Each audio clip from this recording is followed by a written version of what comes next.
ही अवस्था आज गव्हर्नमेंट स्थापन होऊन एक महिनासुद्धा झालेला नाही आहे. आज ही अवस्था आहे 14% भाडेवाढ. हे थांबले होते गव्हर्नमेंट स्थापन करण्यासाठी, कारण भाडेवाढ जर केली असती तर मागच्या गव्हर्नमेंटमध्ये लाथा पडल्या असत्या ह्यांना. तर आज ही भाडेवाढ करण्यामागचं कारण असं आहे, एस टी मरणासन्न अवस्थेत आलेली आहे. 3100 कोटींचा घोटाळा मागच्या सरकारने केलेला आहे.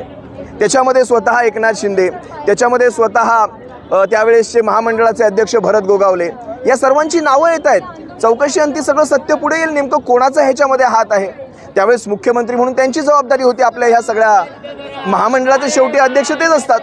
आज मला हे सांगायचं आहे, ह्या एस टी महामंडळाची 14% भाडेवाढ करून तुम्ही महिलांना 50% प्रवासात सवलत देणार आहात का? सगळ्यांच्या सवलतींचा पैसा राज्याकडनं जो जायला पाहिजे महामंडळाला तो जातोय का? तर तो जात नाही आहे. आज हे एस टी महामंडळ जर मेलं तर गावागावातली लालपरी बंद होईल. तुमच्या आमच्याकडे शहरांमध्ये आपल्याकडे उपाय असतात, आपल्याकडे गाड्या असतात, 2 व्हीलर्स असतात, 4 व्हीलर असतात. गावांमध्ये लहान मुलं किंवा शाळेत जाणारी मुलं, कॉलेजला ह्याचाच वापर करत असतात. ह्या महामंडळाला बंद करू नका. ही महाराष्ट्राची शान आहे. कर्नाटकातल्या बसेसची जर याची कंपॅरिझन केली ना तुम्ही, कर्नाटकात ह्या दरामध्ये AC बसेसने प्रवास होतो आणि आपल्या बसेस ह्या भंगार करून ठेवलेल्या आहेत.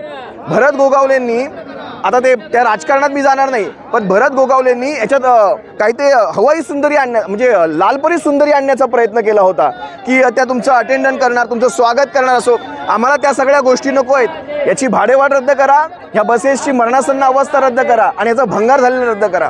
पहिली गोष्ट.